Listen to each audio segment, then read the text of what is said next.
Hello sir, good morning. I am Agza, your student nurse for today. For verifications lang po sir, may I know your complete name? Bashir P. Islamic, Alright. When is your birthday sir? October 7, 2014. Alright. Then today sir, I'm going to perform a head, face, and neck assessment. This will help us po to ensure everything is normal and identify any concerns early on.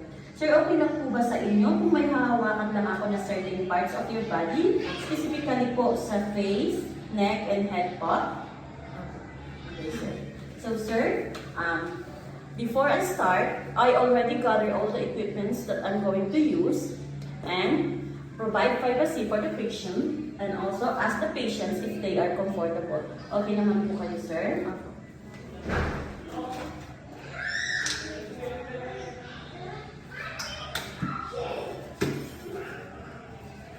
So now, sir, magsa-start na po ako. Magsisimula po ako sa head assessment. Okay po, sir?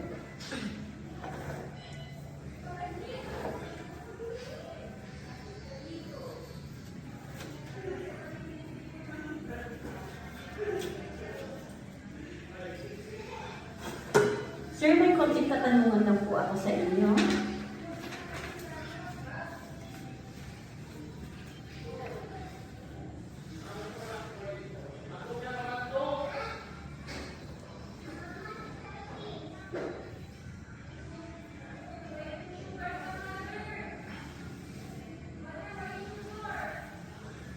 Pag-isip lang po ako, sir.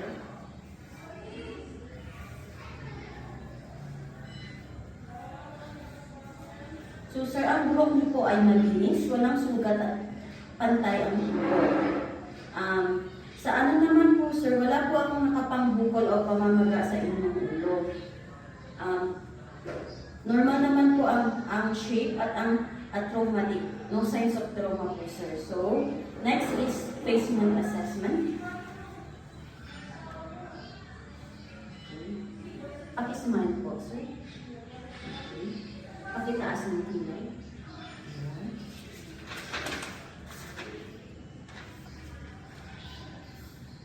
Relax lang po, sir, ang mukha.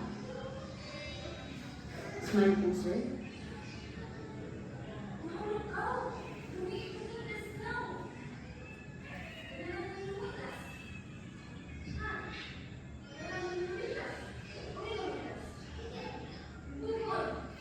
Pakitaas po ng kilay. Sarap po ng mata.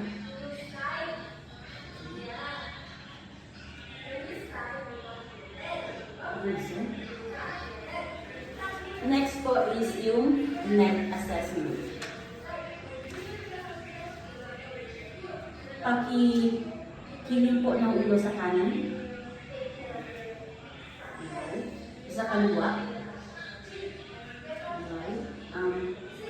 Pataas po, sir. Okay. Pababa.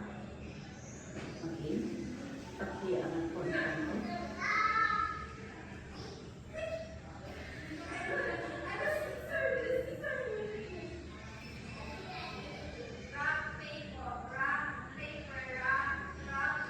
Sabihin mo lang, sir, kung may masakit. Meron po bang masakit?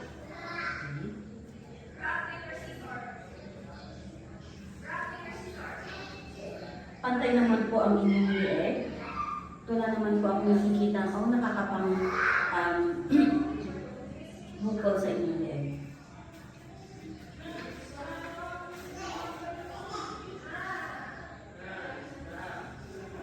Pakilunod po, sir. Pakilunod.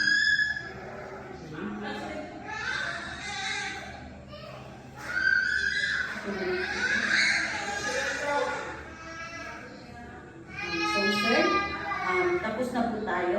Maraming salamat sa pakikipagtulungan. Wala naman po akong makita abnormalidad or abnormalidad na nakikita sa inyo.